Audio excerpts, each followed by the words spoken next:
Di sebuah tempat yang jauh sekali, ada sosok monster yang hidup di padang pasir. Apalagi, dia hanya diberi makan dari tanaman dan biji yang baru tumbuh. Tidak jauh dari sana, ada sebuah kerajaan. Dia belum menemukannya dan belum pergi dan memakan tanahnya. Raja dan ratu di kerajaan ini belum memiliki seorang anak dan mereka sangat sedih dengan keadaan tersebut. Suatu malam, sang ratu tak dapat tidur. Dia menyelinap keluar dari kerajaan. Dia berjalan mengelilingi padang pasir walaupun sosok monster tahu keberadaannya. Dia tidak coba mendekatinya dan menyakitinya. Karena monster itu hanya memakan semua tanaman dan tanah segar. Tepat pada saat itu, terlihat bintang jatuh di angkasa dan meninggalkan tanda hijau di jalurnya. Melihat bintang yang jatuh, sang ratu segera membuat permohonan. Oh, seandainya aku punya anak agar aku bisa memeluk dan membesarkannya dengan cinta. Tiba-tiba, sesosok peri bintang muncul di hadapannya. Kau adalah seorang peri. Apakah ini benar-benar nyata apa yang aku lihat? Ya, ratuku, aku telah mendengar doa dan akan mengabulkannya. Jika kau ingin memiliki anak, kelilingilah padang pasir ini selama 7 hari, siang dan malam. Maka akan terkabulah segala permohonanmu. Sang ratu lalu berputar mengelilingi padang rumput selama 7 hari pada siang dan malam, mengikuti perintah dari peri bintang. Sementara itu, sang raja yang mengetahui bahwa sang ratu yang seharian belum kembali ke kerajaan telah hilang. Dan dia merasa sedih. Dan tepat di hari ke-7 di padang pasir, tempat ratu terakhir terlihat, sang ratu mendengar suara tangisan. Sang ratu menghampiri asal suara tersebut. Dia melihat sosok bayi mungil menangis di atas pasir. Seraya meraih dan membawanya dan kembali ke kerajaan. Sang raja sangat bahagia sekali ketika dia melihat ratu sehat setelah beberapa hari dan bayi yang lucu. Dia menggendong bayi tersebut menambah semakin lebih kebahagiaannya. Mereka menamai bayi mungil itu Putri Bumi. Tahun-tahun berlalu, Putri Bumi tumbuh dewasa dan menjadi seorang gadis yang sangat cantik. Hal yang digemarinya sejak dia kecil adalah bermain dengan pasir. Jika dia menggambar kupu-kupu di dalam pasir, kupu-kupu tersebut berubah menjadi nyata dan terbang mengelilinginya. Atau jika dia menggambar bunga, berubah menjadi bunga asli dan berbau sangat harum. Satu-satunya orang yang menyadari bahwa sang Putri Bumi memiliki kekuatan ajaib adalah ayahnya, sang raja.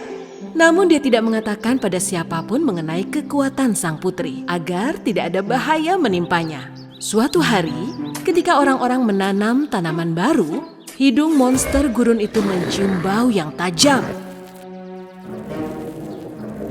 Dia segera menyadarinya, itu adalah bau tanah segar.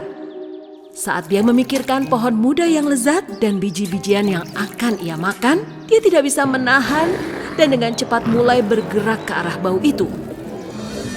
Sementara orang-orang di kerajaan memperhatikan bahwa tanah mulai bergetar. Ada apa ini? Apa ini gempa bumi? Ini sesuatu yang lain.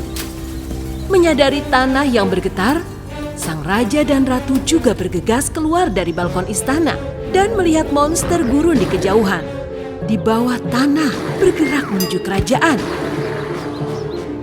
Oh tidak, aku pikir dia hanyalah mitos. Sesuatu yang buruk telah terjadi. Mitos menjadi kenyataan. Raja segera memerintahkan para prajurit untuk menghentikan monster gurun tersebut. Para prajurit berlindung di gerbang kerajaan. Namun monster gurun itu lebih besar dan menyeramkan. Banyak tentara mengira mereka tidak akan bisa mengalahkannya. Saat monster gurun mendekati kerajaan, dia menangkap para prajurit satu persatu dan melempar mereka ke gurun. Tidak! Tolong! Tolong! Tidak! Tentaraku! Tanah kita! Melihat kejadian ini, orang-orang berhenti mengolah tanah dan mulai berlari untuk menyelamatkan diri. Sang monster meneruskan makan setiap pohon muda, setiap tanaman hijau segar. Saat orang-orang tidak tahu harus berbuat apa dari kesedihan dan ketakutan, raja keluar dari istananya. Dengan sekuat tenaga, Putri Bumi mengikutinya. Putriku, putriku yang cantik, tetaplah di istana bersama ibumu. Aku tidak ingin dia menyakitimu. Tidak, Ayah. Kau tahu aku bisa mengalahkannya. Aku bisa menyelamatkan kerajaan dan tanah kita, Ayah. Sang raja tidak menginginkan anak perempuan semata wayangnya, sang Putri Bumi, untuk bertatap muka dengan monster gurun. Raja meninggalkannya, mengambil pedangnya, dan bergegas menuju monster yang sedang menyantap tanah yang subur. Raja mencoba menghentikannya, namun gagal. Sama seperti gurun, monster yang hendak menangkap raja dan melemparnya ke padang gurun. Putri Bumi tidak tahan lagi dan menggambar perisai di atas pasir. Perisai tersebut secara ajaib menjadi nyata. Putri Bumi melindungi dirinya dengan perisai tersebut dan berlari ke arah monster gurun. Walau monster gurun itu melempar pasir ke arah Putri, dia tidak bisa menghentikannya. Putri Bumi segera membungkuk dan menggambar sebuah ember besar di dalam pasir. Ember itu menjadi nyata. Dengan kekuatan ajaibnya, sang putri mengangkat ember itu dan melemparkannya ke arah monster gurun. Ember itu mengenai kepala sang monster gurun dan tersangkut di sana. Dengan begitu, monster itu tidak bisa melihat kepalanya dan dia tidak bisa lagi memakan tanah yang subur. Pada saat itu, Putri Bumi mengumpulkan seluruh perhatiannya dan menciptakan tornado gurun untuk mengusir monster itu dari kerajaan. Tornado itu sangat besar dan kuat yang menelan monster itu dalam sekejap dan membawanya jauh dari kerajaan. Orang-orang yang sedang menyaksikan keduanya merasa keheranan dan merasa bahagia yang luar biasa. Putri Bumi kelelahan karena sihir yang dia gunakan. Ayahnya sang raja segera berlari ke arah Putri Bumi dan memeluknya. Kau telah menyelamatkan hidup kita, tanah kita, kerajaan kita. Panjang umur Putri Bumi. Sejak hari itu, Putri Bumi melindungi semua tanah kerajaan dengan keberaniannya selamanya. Karena tanpa tanah tidak akan ada kehidupan. Tidak akan ada kehidupan. Dan Putri Bumi tahu yang terbaik.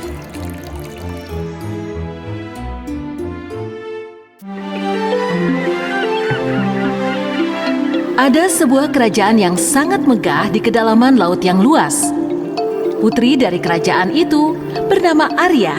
Ia sangat bersemangat akan pergi mengelilingi lautan di hari itu. Ayah, kita sudah lama sekali tidak jalan bersama mengelilingi lautan. Maukah kau ikut bersamaku? Hari ini aku akan membangun penampungan untuk keluarga ikan dari kapal yang karam, putriku yang cantik. Mungkin lain kali saja aku bisa menemanimu.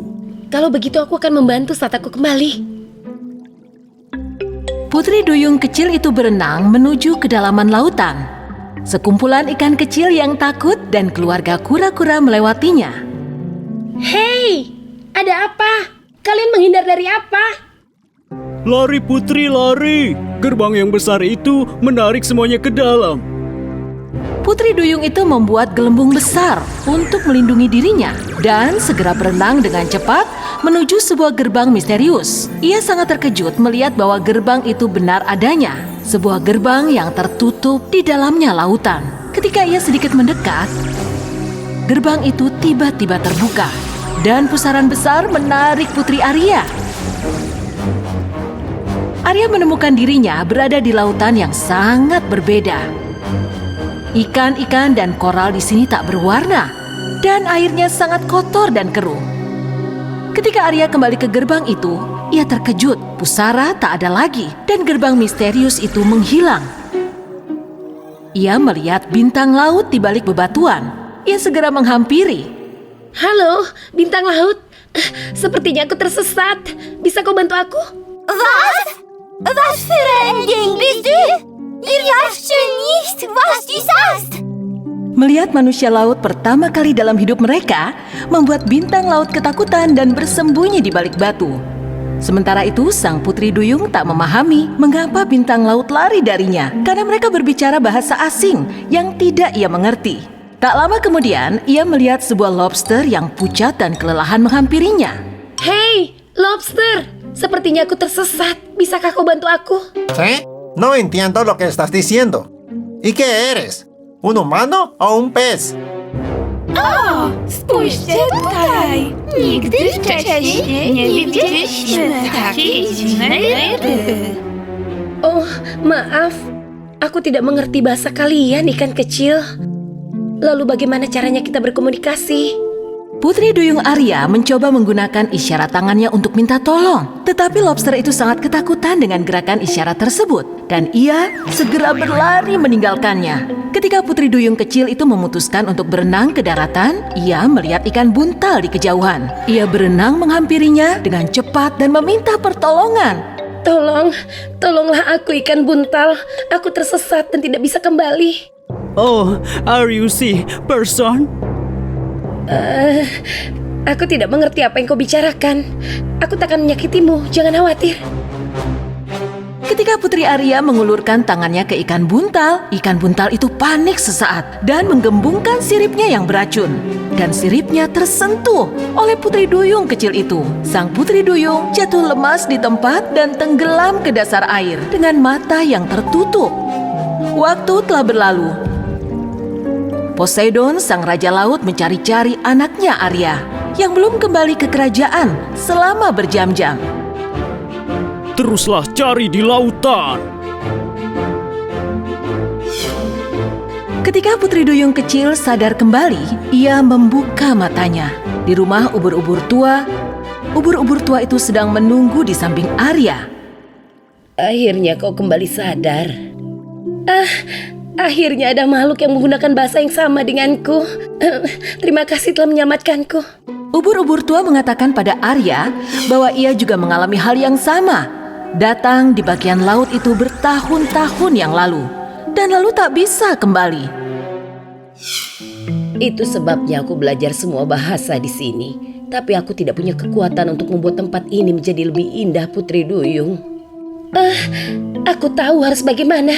Tapi kita harus menemukan dulu gerbang misterius itu. Putri Arya dan ubur-ubur tua berenang bersama menuju lautan luas. Kemudian, ubur-ubur tua itu bersiul keras. Tiba-tiba, banyak murid cumi-cumi berkumpul di sekelilingnya. Ubur-ubur meminta mereka untuk melepaskan tinta secara bersama. Gerbang misterius yang tadinya tak terlihat, tiba-tiba terlihat. Karena pelepasan tinta dari cumi-cumi tiba-tiba terlihat. Gerbang itu tetap tertutup. Tapi seberapa kuatnya usaha untuk membuka, gerbang itu tetap tertutup. Dan kemudian Putri Duyung membuat sebuah palu dari gelembung air dan memukul gerbang dengan kekuatan penuh. Dan gerbang itu akhirnya terbuka. Mereka semua berada di sisi lain lautan. Bersama-sama mereka berenang menuju kerajaan laut. Arya menceritakan pada ayahnya Poseidon satu persatu betapa kotor dan kumuhnya dari sisi lain dunianya yang ia lihat. Semuanya hari bersih. Kita akan membersihkan airnya secepat mungkin dan kita akan menyiapkan tempat yang bagus untuk ikan. Bersama mereka berenang menuju tempat di mana gerbang misterius itu berada. Poseidon mengangkat trisulanya dan menciptakan sebuah ombak besar. Lalu munculnya gerbang misterius itu sesaat dan kemudian hancur lebur. Dengan begitu, kedua lautan menjadi satu. Air menjadi bersih. Dan makhluk-makhluk laut terlihat bahagia. Sementara itu, Poseidon menyadari para ikan kesulitan dalam memahami bahasa satu sama lain. Lalu, ia merubah kapal yang karam menjadi sekolah. Dengan begitu, semua ikan bisa saling belajar bahasa satu sama lain. You won't poison me anymore, will you, little bubble? Aku tidak akan menyakitimu lagi, Putri Duyung. Maafkan aku. Setelah Poseidon membersihkan air, semua ikan bergotong royong untuk memperindah dunia baru ini. Tempat di mana mereka belajar bahasa satu dengan yang lain. Karena di setiap bahasa baru selalu membuka gerbang dunia baru. Here's my home, deep blue sea. Everything is fun, friends with me. The king called me the Little Mermaid, the very best daughter of the king of the sea. Just look around, you will see the joy, a beautiful life.